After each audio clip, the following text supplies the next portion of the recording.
So you're afraid that you're gonna fail my class? No, no, we're not gonna trouble ourselves with math or reading. No, that stuff is just for people who don't have anything going for them in life. It's just gonna be music from now on, so get used to it. But why are you afraid that you're gonna fail my class? As long as you study, pay attention, you're gonna succeed. Oh, it's a foreign sub. Okay. You haven't been exposed to this sort of material. Okay. I do remember that when I asked, you know, what sort of music you listen to, you did say Puff Daddy. We are gonna be needing to put a little more work with you. So I do have a box of extra credit for you though, so that's fortunate. Here, let me simply get it out. It is a bit old, so I'm going to be, you know, wiping it down and cleaning it. But here, just to give you an example, we're just going to be diving straight into the classic rock genre because, frankly, let's go big or go home.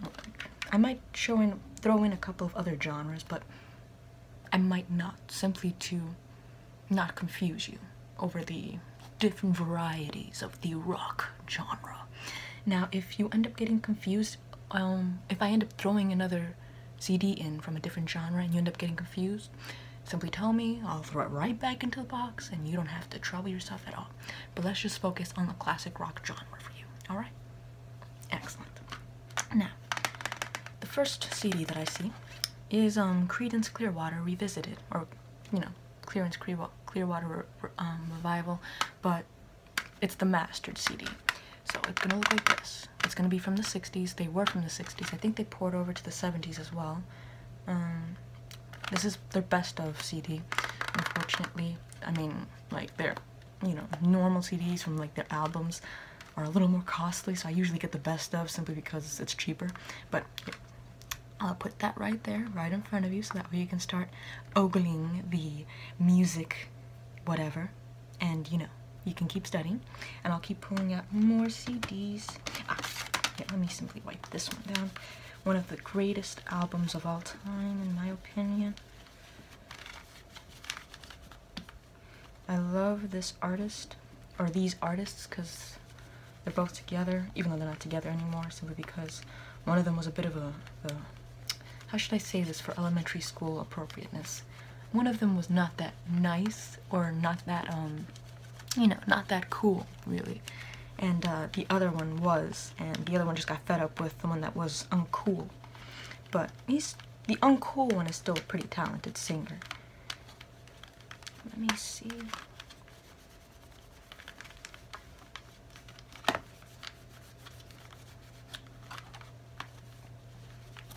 There we go.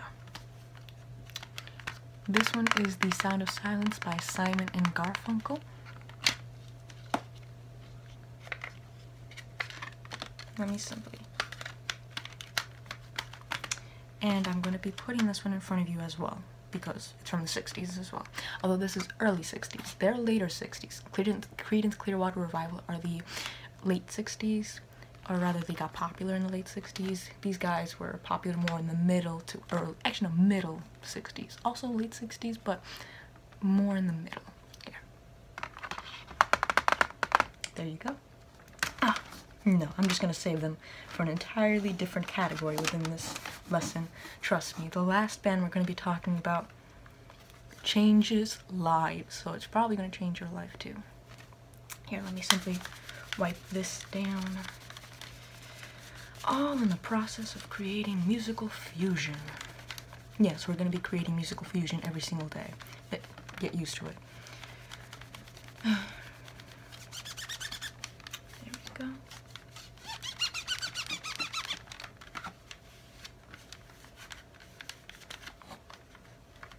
This one is the Velvet Underground and Nico album. Now, Nico isn't part of the band. She's just a German woman who was invited by the painter of this banana right here, Andy Warhol, to collaborate or to play with, in other words, the band Velvet Underground. And they are great. There's a lead singer, yeah, the lead singer, oh, it's not the lead singer, but he's a singer of this band. It's called Lou Reed. Amazing. That guy is we'll probably dive into him later on in the semester, but he's just, and I also like Nico's stuff as well, but Lou Reed is just, oh my god. He's like the beatnik version of David Bowie. He's like the cooler, more, he's like the Chanel of like David Bowie's Versace basically. But Lou Reed is just amazing. And this guy Lou Reed, he passed away I think a year or two ago, and I remember I was on his biography on Wikipedia trying to look up a fact, and then when I refreshed the page it said date of death, and I was like, are you kidding me? Are you, like, why? Like, what? Oh, it was devastating. I was like, what is going on? Like, I was on his biography trying to look up one fact, and then he died suddenly. I know, I don't want to burden you with that pain, but Velvet Underground and Nico, study up, listen to them, amazing work. Oh no, you don't have to listen to all of these bands today. You just have to, you know, get a move on, because this is all extra credit. If you do it, you get more points. If you don't, it won't hurt you. Now let me simply find the next. I think I'm gonna save them for the end as well.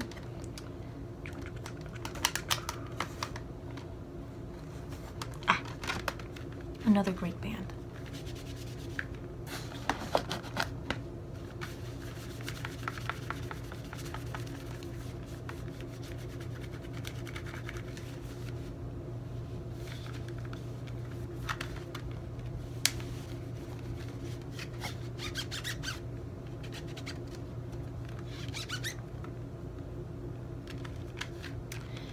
These are the Monkees. Hey, hey, we're the Monkees, okay?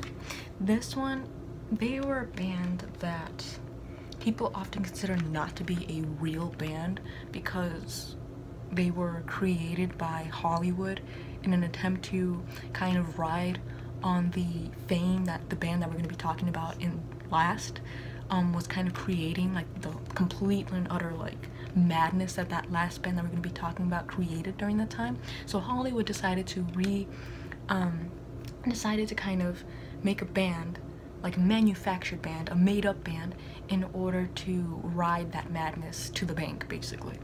But this band still has a couple musicians. I mean, this guy Mike and this guy Peter, they're actual musicians. So, and I think Mike is a great musician. Well, I mean, not like a great musician, but he's a good musician, but with great foresight, because he was the one who ended up coming up with the idea of MTV, even though that ruined music, so I guess he kind of destroyed music in a sense. But yeah, MTV, and he created, you know, music videos which also are, you know, compromising the genuine aspect of rock music. But he also created that, and music video, yeah, because he ended up making a movie called Elephant, and in it was just like the series of like little comedy shorts and skits, like Saturday Night Live kind of type, and he cut those, or he intersected those cuts or those clips with music videos which weren't around at the time. It was just live performances recorded and then brought to the masses. Does that make any sense to you? Because I know you're an elementary school student, but did that make any sense to you? Wow, you are ahead of your time. Great. Now I will leave this with you as well. Wait a minute. These two aren't musicians, but they're still very lovable characters. But yeah, so I'll leave this with you. You get to decide who's your favorite, because that's one of the bands that people often choose a favorite with. My favorite is Mike, but you know, it kind of depends on what sort of qualities you just like in band members. Now, oh no, he's being left for the end as well. Let me see.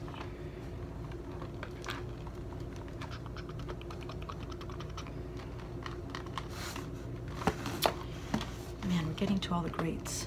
Okay, even though those are also great bands as well, but the greats in my books.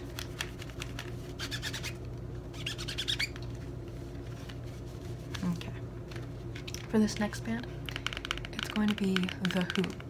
And The Who basically created this, well, they didn't create it, but they capitalized it and gave it a name of the Mods. And the Mods were basically this fashion trend within England during the 60s where it was just like partiers that looked fabulous. Like the guys well, the guys didn't look fabulous.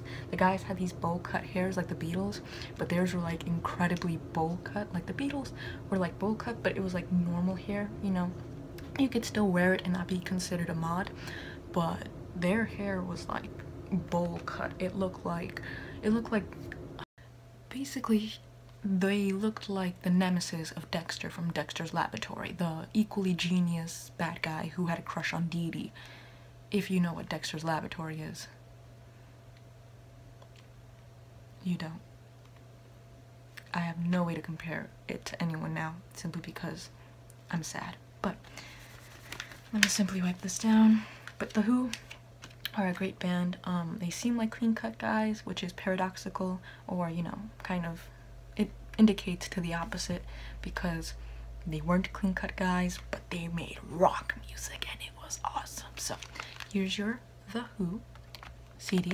Actually, this guy right here at the very end, Keith, he seems very innocent and very childlike simply because he has like these big doe eyes, but he was a madman. I think you might like him simply because he was just crazy. Like, there was this one performance on the Smothers Brothers, which was this old television, what's it called? This old television sort of talk show, kind of comedy show and whatnot, where basically he, like, kind of like Conan O'Brien, kind of, but where basically they were performing, and he put bombs in his drum kit, which were more than he expected, and it exploded, causing this guy right here, right next to him, to go to have not tetanus, I don't know, no, it's not the correct term, and I'm not going to simply think of a term, no. It basically, he had a permanent ringing in his ear and caused partial deafness in one of, I think it was this ear, for the rest of his life. It was so bad. And then when the drum kit exploded, one of the cymbals ended up kind of like exploding off of the set, and it slashed his arm, and you could see everything, and then you could see him running, grabbing his arm that was bleeding. It was rock and roll. Oh man, if someone could do that now, well actually no, they can't do that nowadays. It's too dangerous to play. No, they can't do that nowadays, but oh my god. Let me grab this box. Okay. Ah, another grate. Let me simply clean this. Another best of album. I think most of these are best of albums, except for the last band that we're going to be getting to. Those are the individual albums. If you don't get the individual albums of that band, it's like, okay, but why? But this singer is Janis Joplin. She's part of the 27 Club, which is basically a club of musicians who died when they were 27, and she inspired so many singers, including ones nowadays. For instance, she inspired Stevie Nicks, which is a singer probably, you know, that you don't know of since you listen to Puff Daddy. Yeah, that's what I thought. She inspired Pink, which is a singer that's quite modern and current. She inspired, I think, Gwen Stefani from No Doubt, the one who sang, If I Was a Rich Girl, na na na na na na na na na na na na, and I'd have all the money in the world. That one. And then, who else did she inspire? I can't think of anyone. I'm pretty sure she inspired most female, like, rock singers, even though there's certain singers that classify themselves as rock, and I'm like, aren't we being a little wishful here? But yeah, she's a legit great singer. I don't think I have a Jefferson Airplanes. I don't think so. Which is a bit, maybe I do, but I think I do. But it's not in my field of vision. Oh, she also inspired Debbie Harry from Blondie, the woman who sang One Way or Another. She inspired her. But where's my I don't think I have a Jefferson Airplane CD. That's sad. But she was friends with the lead singer of Jefferson Airplane, which is another great female rock singer, along with Stevie Nicks, but we're focusing on the 60s at the moment. And those two, especially, but like her, there's another band called the Mamas and the Papas, and they're also from the 60s, but the singer of that band, Mama Cass, she was blown away by how great a singer she was. Everyone was like, she's not a great singer in the sense of Celine Dion, where she can carry a note. In fact, quite the opposite. Her singing sounds like nails in a blender, but the amount of passion she puts into her music, it's mind-boggling. Like, you look at her and you're like, oh my god, this woman is being exercised or something. Like, it's amazing. Just, you can listen to her if you want, but I would highly recommend watching her performances, because when you watch those performances, you're like, oh my god, wow. But here, I'm gonna simply leave that right there for you. And then the next band that we have here is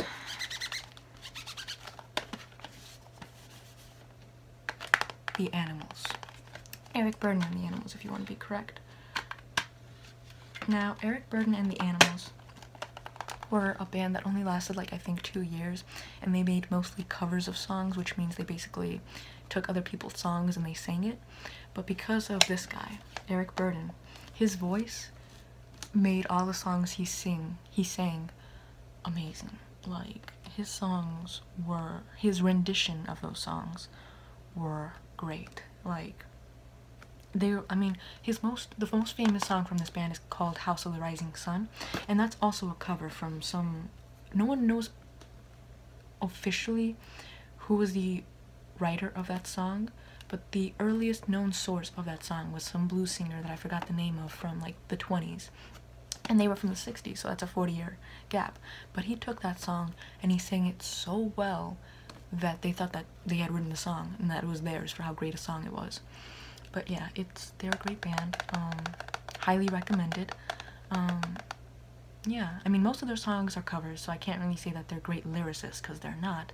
But Eric Burdon's voice definitely is something to reckon with. His voice is great. Here you go. Oh my god, this guy. This is neither an album nor a best of CD. This is a live performance CD, which basically is like, you know, recorded, you know, session of a live performance. And the man of honor here is the Jimi Hendrix. His performance at the Monterey City in California. And I don't think there are any words for Jimi. Like, in the same way that Janis and Eric are great singers, this guy, like the same way where Janis was like a woman who you felt was being exercised while she sung, you thought that Jimi was like exercising like whatever like spirits were basically in his guitar. Like, his skill while playing guitar has been unmatched due to his skill and his creativity with it, because he used certain techniques that were not at all either popular or even known or created at the time. He made up his own routine, he made up his own little flair and stuff like that people have copied. And sure, people have on a technical stance, you know, bettered him on playing guitar, and they can do things better than him. And you know, Jimmy Page and Eric Clapton, they're all guitarists that people think rival him. But the thing is that the way he worked his amps and the way he worked the strings and all these little techniques, all these little things that he did that were outside of the box, is what constitutes him, what makes him a great guitar player. Because he's, well, to my knowledge, he's been the only guitarist who's been so adept at working every aspect of his guitar. Him and Brian May, but Brian May is from a different band from the 80s. It's called Queen. And if you've probably heard of Queen, maybe not by name, but you've definitely heard one of their songs. Like, they're all over the place. If you saw the movie Suicide Squad, you heard Bohemian Rhapsody, probably the best song you've ever heard in your entire life without you knowing it. And he was the guitarist on that song. Both of these guys I consider in high regard when it comes to guitar skill. Like, they're both great guitarists who know exactly how a guitar works inside and out with amps and everything. Like, this guy is amazing. And once more, same way that Janis Joplin sounded like she was exercising herself while singing, this guy sounds like he's exercising a guitar. So highly recommended. Here you go.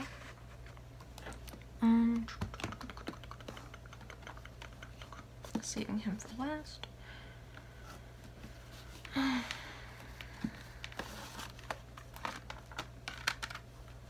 wonder where all my CDs went. Maybe I just gave it to the other students. for homework, you still have my Black Sabbath CD, right? Because that's your homework. Focus on that for tonight. Focus on Black Sabbath. Listen to Ozzy's voice. Notice how you don't have to be a great singer to be a great musician. You just have to be awesome and have confidence. Anyways. Oh, this is the Mamas. Okay, so this is the band that I was talking about with Janis Joplin. It's called the Mamas and the Papas. This woman right here, Mama Cass, is the woman that I was talking about. She was the one who was thoroughly and deeply impressed with Janis Joplin. This singer right here, she's okay, but Mama Cass was the true talent. Unfortunately, because, you know, she was a bit overweight, which doesn't matter, she was kind of pushed towards the back, even though she was a genuine talent. Like, another singer named Joni Mitchell often invited her to her little music show because she wanted to give her more of a spotlight. And she rightly deserved it. Unfortunately, she died young simply because, you know, she didn't take care of her health. She ended up dying of a heart attack, I think, which, strangely enough, wasn't like everyone else's heart attack, which was, you know, drug-induced, kind of. Hers was because she didn't take care of herself, which was sad. But she's a great singer. I'm actually not a big fan of this guy, but that's just because there's some stories that make you not really like the guy. But I'm not gonna burden you with those stories because they're really messed up. Although I do really like this girl, even though she was mostly in the band simply because she was his girlfriend and wife, and because, you know, she was extremely attractive, to compensate for the fact that Mama Cass wasn't going to attract as many male fans as they would have hoped. She also dated Jack Nicholson, who, okay, you know Jack Nicholson, great. But yeah, she dated Jack Nicholson for a little while, and that's awesome in my opinion. Anyone who dates Jack Nicholson is just automatically awesome in my opinion. Like, Jack Nicholson is an awesome guy, except for Anjelica Huston. I think she's more awesome than Jack Nicholson because of all the crap she had to go through with him, but I think Anjelica Huston is awesome. But despite that fact, I still think Jack Nicholson is a great guy as well. But there you go. Yeah, I guess you could. Yeah, I'll throw him in there as well. Simply because, why not? He's a legend. Let me simply clean off this beautiful man's face, who is dearly missed still. This one is David Bowie, and this is the best of CD, like everyone else's. But in all honesty, I don't think one best of CD can count for all the songs that this guy has made, because all of his songs have been legendary. Like, he is the king of pop, in my opinion. Like, Michael Jackson might be the king of pop, but this guy lasted a lot longer than Michael Jackson, and he's gone through way more phases than Michael Jackson, and he's just, in my opinion, he's the king of pop, David Bowie. And he started in the late 60s, like extremely late 60s. I think it was in 1969 that he became famous for his song Space Oddity. It might have been 68. I know 68 was when he started with songs like 5 Years and what's the other one? I'm trying to remember the other song that I really liked, but I can't remember it right now. But it was songs off of his that was like his early stuff. Those were the songs that started coming out into albums and whatnot. But Space Oddity, which was the song that was it got popular because of the fact that it was in that year that, you know, man landed on the moon. And because man landed on the moon, and that song was talking about space and how man was in, you know, space, and that he was on, it basically became popular for that, and he became popular with it. So I'm gonna count him in as the 60s for that reason. But he was mostly famous in the 70s, the 80s, the 90s. I don't think he was popular in the well, I mean, he's always been popular, but he retired, I think, in the 2000s. So he kind of went down, and then he created one last album, or maybe two, no, one or two, I can't remember. No, 2 albums. It was The Next Day and Black Star. And The Next Day was a great album, but it wasn't, I liked a couple of songs off of it, but it wasn't, you know, very rockish for me. But everything he does is rock, but it wasn't as, like, you know, he had more computer sounds rather than guitar sounds. And Black Star, which I did listen to and I really liked, but unfortunately Black Star came out like, he came out a couple of days before he died, so that really saddened my mood incredibly. Like, he died January 11th, I believe, of this year, so still disappointing. But this guy, he's just an alien, so I don't think he can ever die. Like, he's great. He's a time-traveling, fabulous alien. Anyways, now we're getting to the good stuff. Even though all of that was good stuff, but the great stuff, the legendary stuff. Let me see. I'm gonna start off with these guys, because these guys are great, but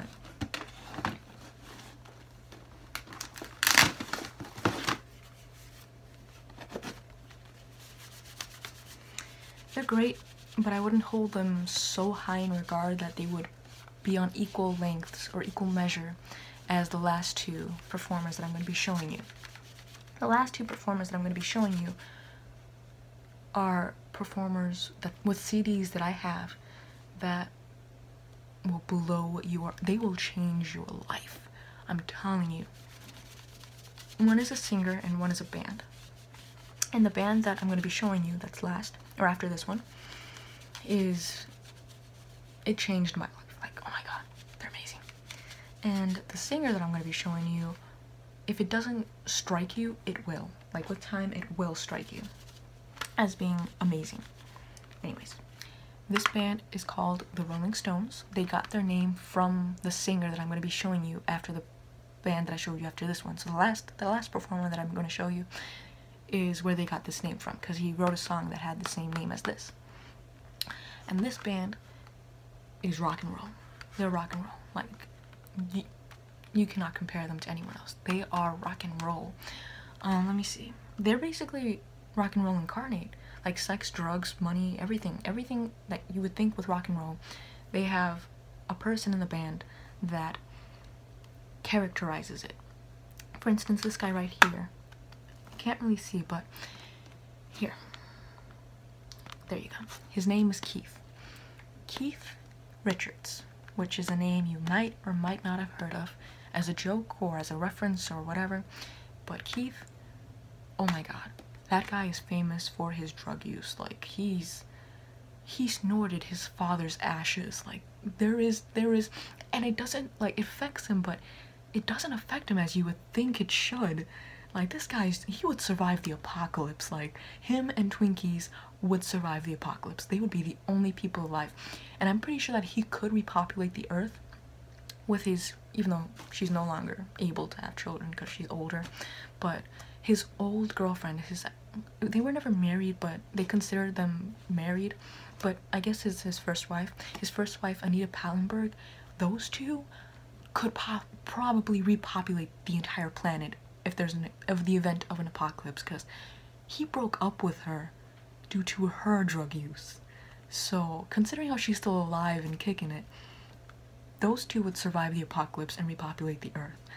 No doubt about it. And they would be surviving off of Twinkies. Like, Keith, oh my god, they're just, and he's a great guitarist as well. Like, he's not as great as Jimi Hendrix or Brian May, but he is a great guitarist in his own right as well.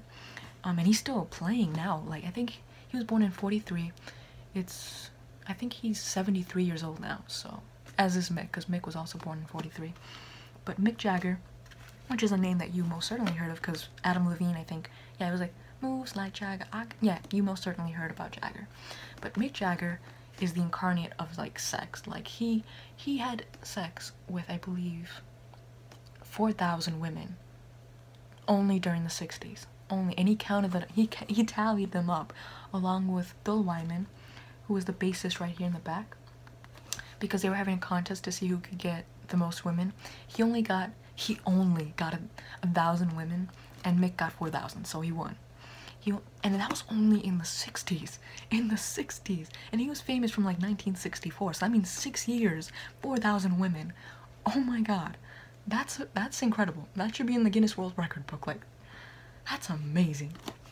But yeah, basically he's the incarnate of sex, and when he's performing, he's a great frontman. He goes around the stage, he dances, he makes this entire show. He's a great frontman. He's very known for that. Not as great a singer as Janis Joplin, who, like, you know, you're like impressed, like you just feel like you have chills from watching her, but he's very entertaining. Right here is Brian Jones. He was the brains of the Rolling Stones when they first started. He's no longer alive. He was actually another member of the 27 Club, which is the same club that Janis Joplin belongs to. He died because he was also someone who used a lot of drugs. He started going incredibly mad.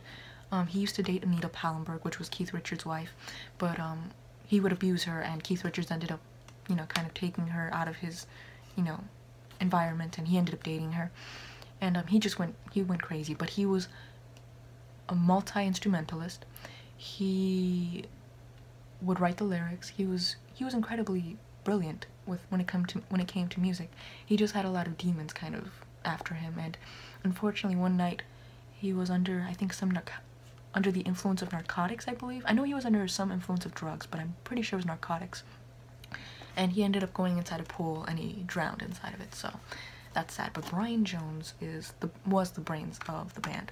And then of course Charlie Watts, who's probably my favorite of the band, because I've seen him rarely smile throughout his entire career as a Rolling Stone, and you could just tell he was like fed up with Mick and his, you know, sex, and then Keith and his drug use, and then Bill Wyman trying to keep up, and then Brian with his madness. Like, you could tell that Charlie just was like done with everything. Like, he was like, I'm done. Like, he was just done. But I love Charlie. Like, he's awesome. I love Charlie. He's my favorite. And he was the only, according to what I've heard, he was actually faithful to his wife, who he married during the 60s and is still with nowadays.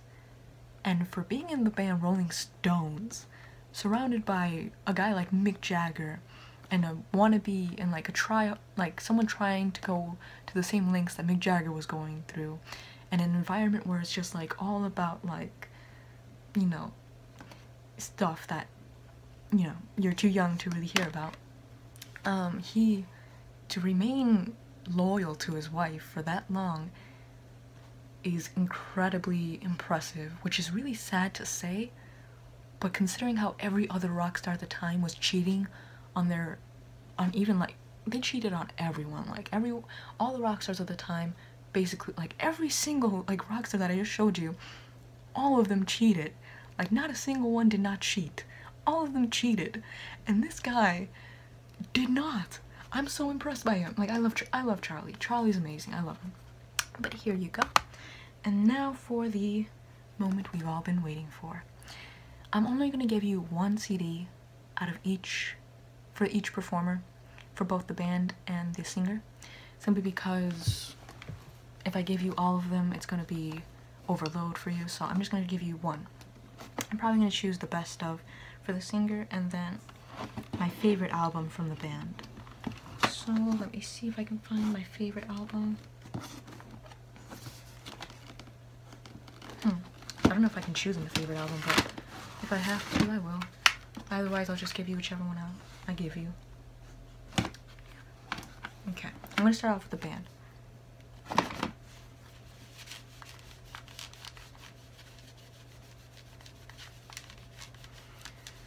Let me simply clean this off.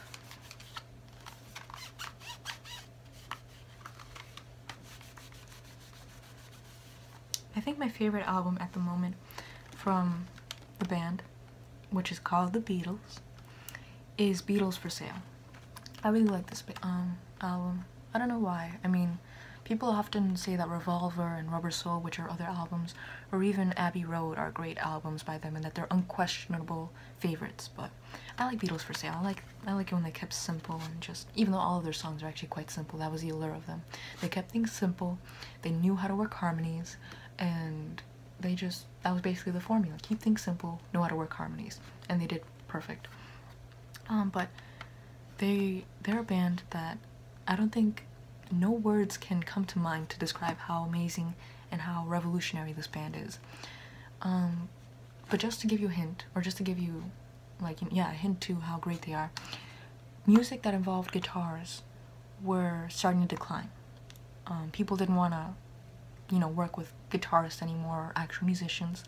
In fact, I think what they were trying to do was try and take it to a more technologically focused area, which is where we are at now, where music is created by computers, and that's where they wanted to do back in the day.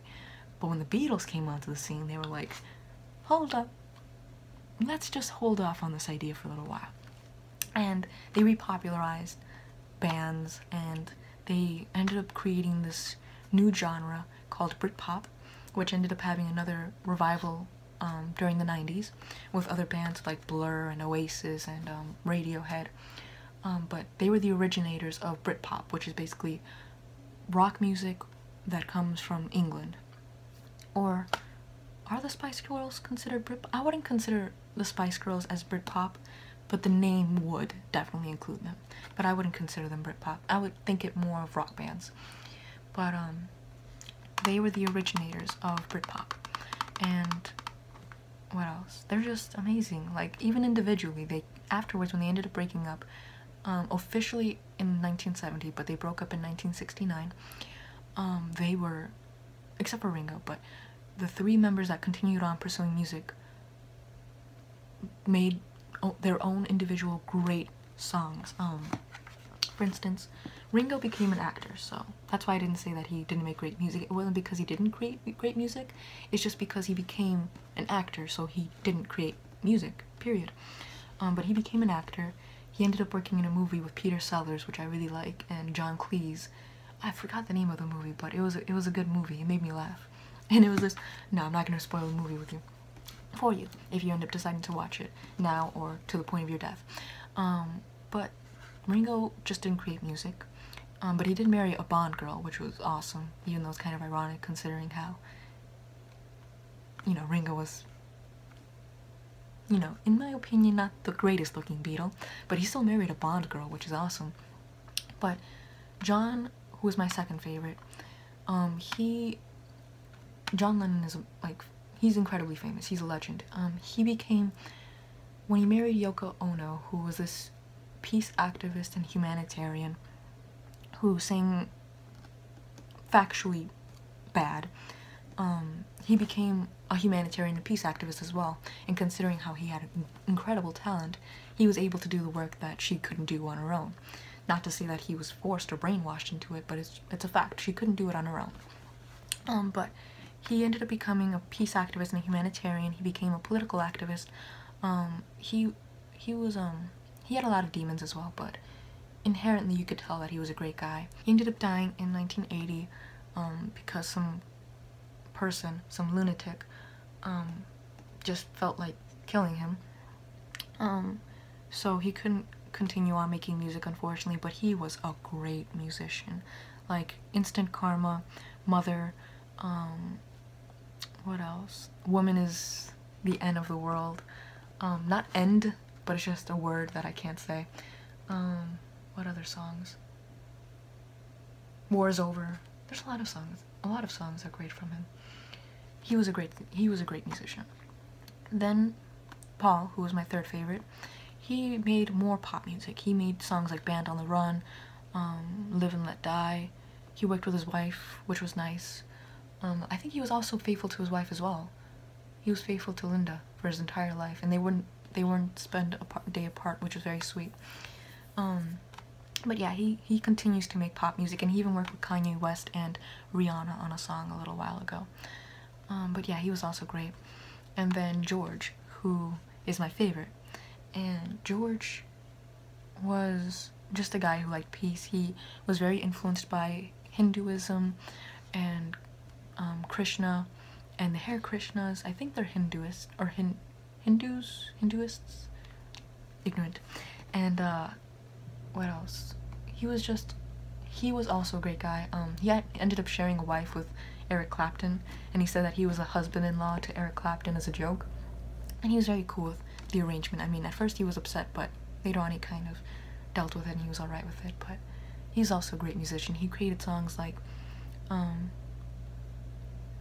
ooh, I'm drawing a blank now. Got My Mind Set on You is one song that he created. Wow, I'm drawing a blank. All Things Must Pass. Wow, why am I drawing? Crackerbox Palace. Your Song, or this song rather, this song. What other songs? Yeah, I think those are pretty good songs to start off with. But yeah, this is a great album. The Beatles, just listen to them and you'll understand everything I should have explained. Like, the Beatles are amazing. I love the Beatles. Here, there you go. That is for you. Now let me try to find a best of album from this guy. If I can find one. Maybe I lent it to another student. I don't think I have a best of album for him, but I do have. Do I or don't I? Nope, I don't. Anyways, I do have a album of his.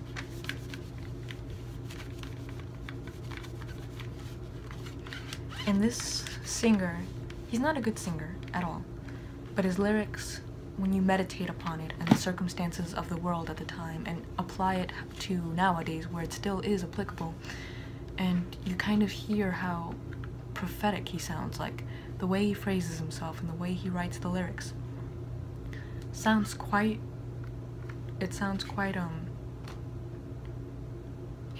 way of speaking sounds like a prophet, basically. Not saying that he is a prophet or isn't a prophet or whatever, but it does sound prophetic. It sounds like stuff you would actually hear within, you know, religious text. But this guy is Bob Dylan, and Bob Dylan is amazing. Everyone from that era agrees that he's basically incomparable. No one can compare to him. He's one of those artists that are basically a phenomenon because of how well he could read into the times and write about it. He was amazing. Like, what I want you to focus on about this artist is his use of lyrics and how well he analyzed his current situation. Because, frankly, we do need musicians from time to time that can look around, see what's going on, and with a clear head, just write about what's going on. And that's what he did. He had certain political stances, but he never pushed it forward in his music. What he really pushed forward was just, you know, how things change, how old people have to kind of say, or have to kind of make way or help. If they can't help the younger generation on becoming better, they would have to make way for them and kind of get out of the way. Otherwise, change and progress would be deterred. But he was a great. Just focus on his lyrics and focus on how he analyzed the world and try and see how you can apply that into your own life. So here you go. That's going to be, I believe, the last artist. So, to recap, what you're going to be doing for extra credit. And this is going to be 50 points extra credit. It might be 100, I don't care about points. Like, what are points? They're nothing. They're just, you know, man-made things to make certain children feel better than others.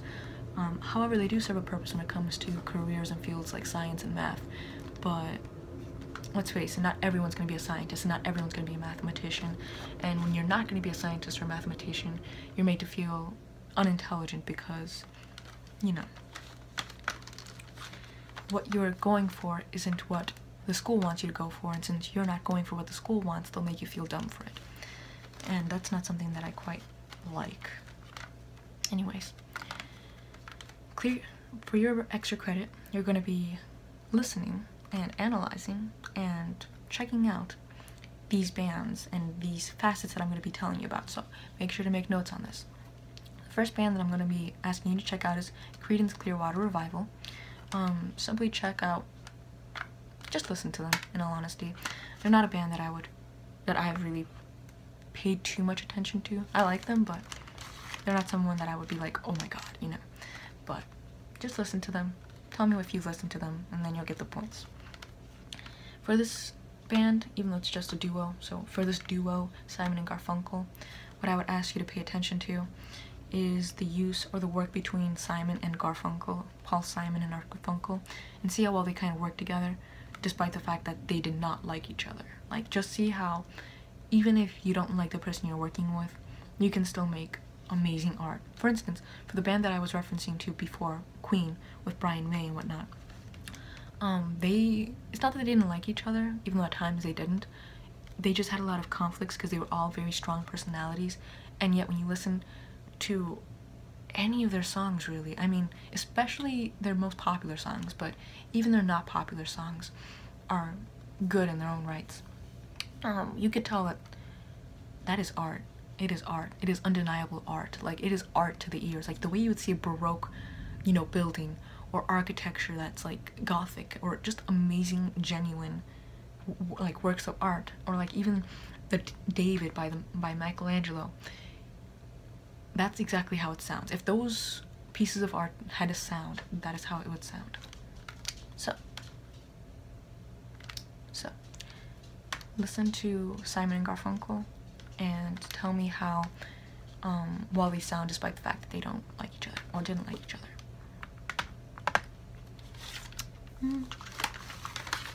Velvet Underground, what I want you to pay attention to are the underground aspects, because even though their name was Velvet Underground, they were also considered underground because the place that they worked at, the factory, was sort of like this, it was kind of the place that weirdos of the 60s, which were awesome weirdos, kind of went to. So pay attention to how they were kind of being experimental with their music.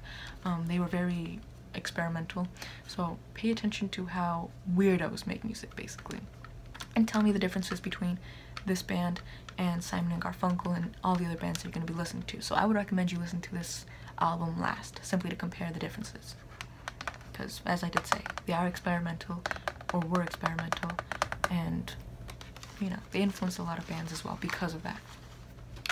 For the Monkees, I want you to pay attention to how they sound when it comes to their genuineness, because even though they did write a lot of songs, or they didn't write a lot of songs, but they did write some songs, most of the songs were written by other people. And so I want you to listen to how it connects with most of the children of the age, because the time that they were coming onto the scene, most people were focused on writing songs that appeal to the political or peace-seeking or drug-using fans of the time, or times of the time. So I want you to pay attention to how they sound a bit more popish and happy, even though they were from a children's show, but they're considered a band from the 60s, like a legit band from the 60s. So I want you to pay attention to how they sound more popish and compared to the others. So this one is going to be kind of the same assignment as the Velvet Underground, but in a different way. Instead of thinking how experimental they are, think how conventional they are. So there you go.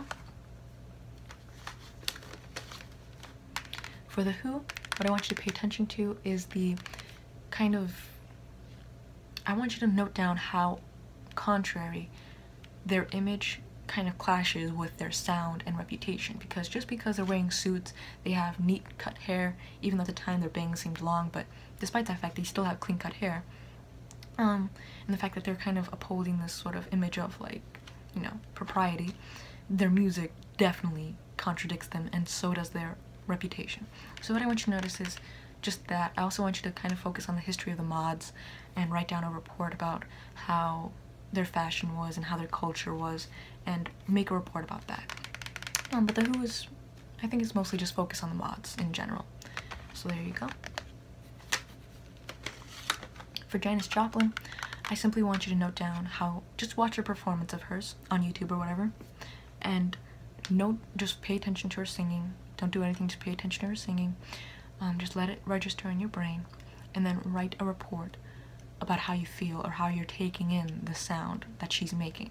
If you don't feel anything, I won't dock any points, but if you are, note it down and then give me the report. So, there you go. If you can't complete any of these assignments, then don't worry. They're just extra credit points. You just won't get the points, but it won't hurt your grade. It'll only help. For this band, note Eric Burdon's voice. So it's kind of in the same way Janis Joplin's assignment. Just note down his voice, note how impressive it is. It is quite contradictory to how he looks, same way as The Who, because he's just, I think he's 5'7", so he's kind of short for a guy, and he's small basically, and yet he has the voice of like a tortured blues man. So pay attention to how his voice registers as well. There you go. Jimmy, same thing. Pay attention to his guitar, note how different it sounds from the rest of the bands, and compare. So there you go. Mamas and the Papas. I think for this band I just want you to listen to them because I like them. Note Mama Cass's voice, note all of the voices because all of them sing, so just pay attention to that. You can write a report about Mama Cass, but as long as you listen to the song, it'll be, or the album, it'll be alright. If you write a report about them, about Mama Cass's voice, or whatever you decide to write a report about, I'll accept it for extra points on top of the extra credit. So here you go. For David Bowie, he wasn't so big in the 60s, but if you write a report about all of his changes throughout time, then it'll give you, I think, an extra 50 points if you can do that. So just write down all of his phases and you'll get an extra 50 points for that. But otherwise, if you just listen to the album, you get your points as well. For the Rolling Stones, I think what I want you to write a report about when it comes to them is how well all those personalities came to make the Rolling Stones the Rolling Stones. So pay attention to that and you'll be good. Beatles, notice their harmonies, notice their simplicity in their music. Just write down how simplistic they sound to compare to everyone else, how they're not blaring their guitar basically, and you'll get your points on that one. And then for Bob Dylan, pay attention to music, analyze your current situation, try and see if you can copy a Bob Dylan song and make your own, and then you'll get the points for that as well. So, are there any questions? No? Okay, excellent. So you know exactly what you gotta do. Alright, in that case, just get the extra credit done. Even if you don't do it, it's not gonna harm your grade. It'll only help it. So try and get done with it as much as possible, even if it is just listening to the albums. That in itself will give you a good like 20 points solid. But yeah, just get the extra credit done. Try and get as much of it done as you want. And when you can, turn it back in, turn your report in, and your grade will get a bump up. And other than that, if you're having problems with your homework, I'll be more than willing to help. I'm quite versed when it comes to music theory and music appreciation and music history. So if you're having problems, don't be scared to come to me and I'll help you as much as I can. Alright? Excellent. Keep rocking then.